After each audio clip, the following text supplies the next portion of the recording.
Sitting in the suburbs of Chicago lies the quiet grounds of a failed subdivision.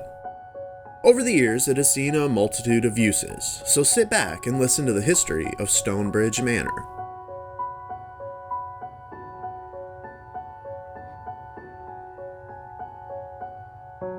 In 1907, William V. Kelly, a businessman from Ohio, was the president of the American Steel Corporation and one of the highest paid men in the country at that time, earning $340,000 per year, when the average worker's salary was between $200 and $400. The Italian villa-style manor and gatehouse were completed in 1916 by architect Howard Van Doren Shaw, and the 130 acres of landscape, including a 3-acre natural pond, 1.5-acre man-made pond, landscape designs, and council ring was designed by landscape architect Jens Jansen.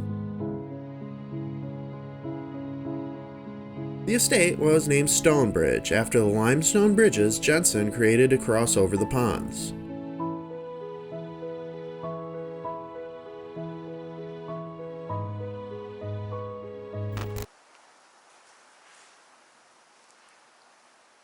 The ornate stuff on each one of them.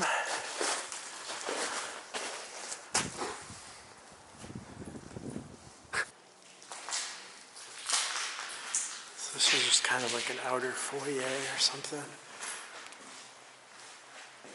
Which then leads into here, the study.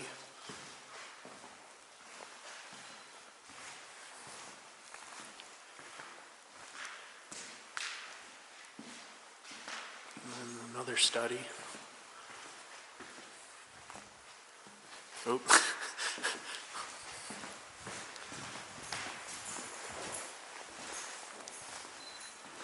Oh, look at the staircase here.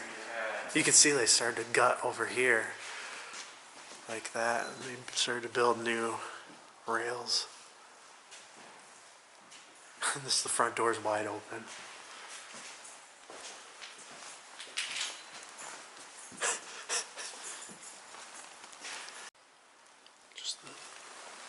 Size of this door too. It's massive. Little candle holders. Dude, there's like a plaque over here. Oops, sorry, I didn't realize I couldn't see that on camera. So this was like their main office here.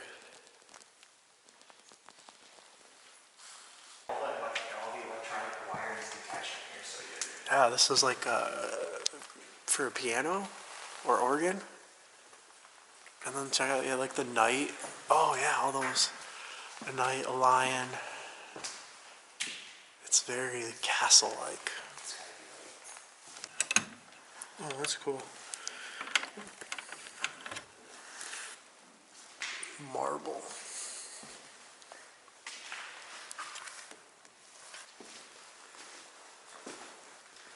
It's another kind of side thing to lead out to the main veranda, which is also huge.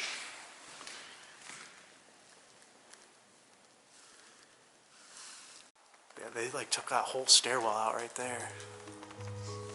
Kelly eventually gave some outlying acreage to his sons for their own homes, and eventually would pass away in 1932. It was then purchased by Walter Murphy, who made his fortune inventing and producing railway equipment until he passed away in 1942. He willed the property to Northwestern University, who sold it to the Servite Order of the Catholic Church and began converting it to their seminary. Within 10 years, they had spent $2 million building a new addition to the mansion with a kitchen, dining hall, classrooms, dorms, and a chapel. They taught philosophy as well as a 4-year theology program until eventually selling the property in 1969, and this is where a conflict of interest arose. Oh, dude, this is a grand staircase.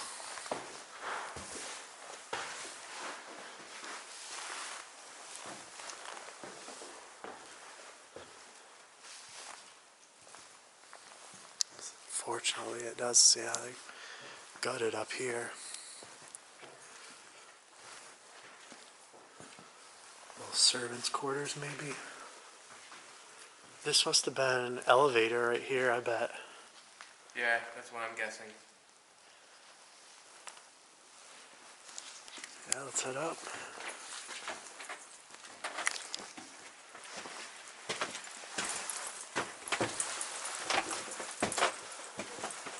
Oh, yeah.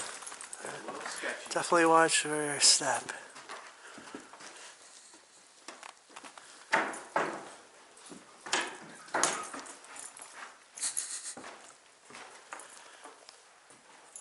They had all the cabling run and everything through it already.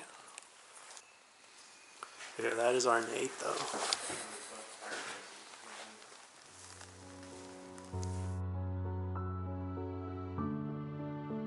Purchased by Harrison Conference Services, they turned the property into the first full-time conference center in the Midwest, much to the dismay of the surrounding community, who filed a lawsuit to keep the site as a school. It did not succeed, and the Harrison House offered 10,000 plus feet of meeting space, 83 guest rooms, a dining hall, pools, tennis and basketball courts, and a driving range. They hosted the annual Firemen's Ball, Chamber of Commerce meetings, Rotary meetings, and countless weddings and other private events, including one of Bill Murray's sisters, where Bill reportedly dedicated and sang Bear Down Chicago Bears to her. One of Mike Ditka's family was also said to have had a wedding here.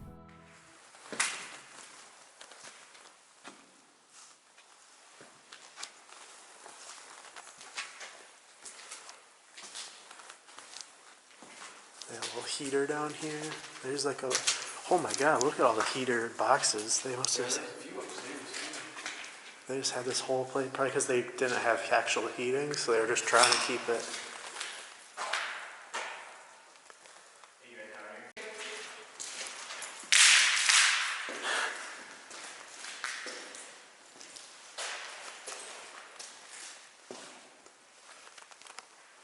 Yeah, that's weird that the only real graffiti though is down here.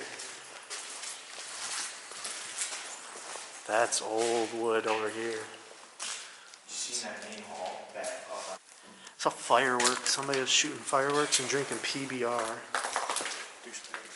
Look at all the coal and stuff that's been built up in those.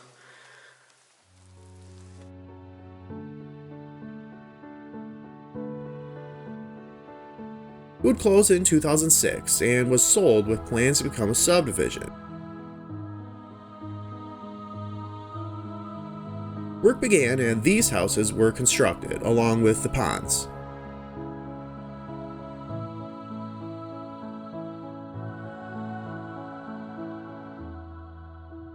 The modern wing of the manor house was demolished as well before work halted and the project was foreclosed on in 2009. Check out that chandelier. This is administration office. Where do you see that? This is it right there in that doorway. So what I'm wondering is if that was where they were gonna be like the center of the estate. Where you could go. The big one? Basement. There's some forms or something down here.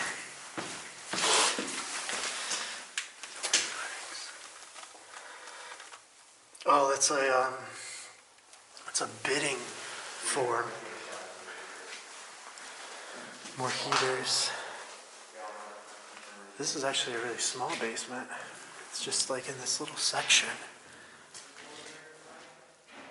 This was like a kitchen or bathrooms.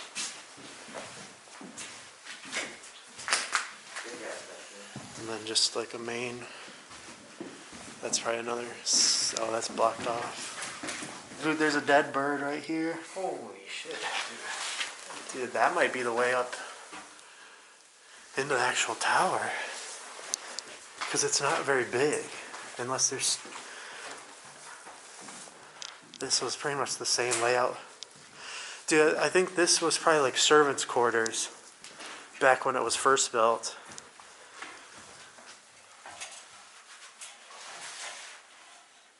Oh yeah, dude, that ain't shit. It might be cool if I went all the way up there, though.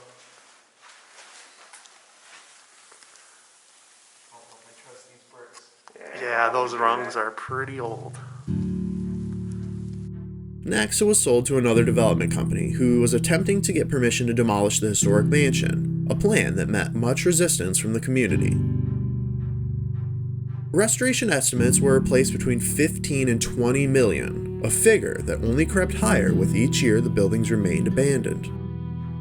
In 2021, demolition was approved with the option of the tower building to be purchased. However, people making offers on the entire property found that they went ignored.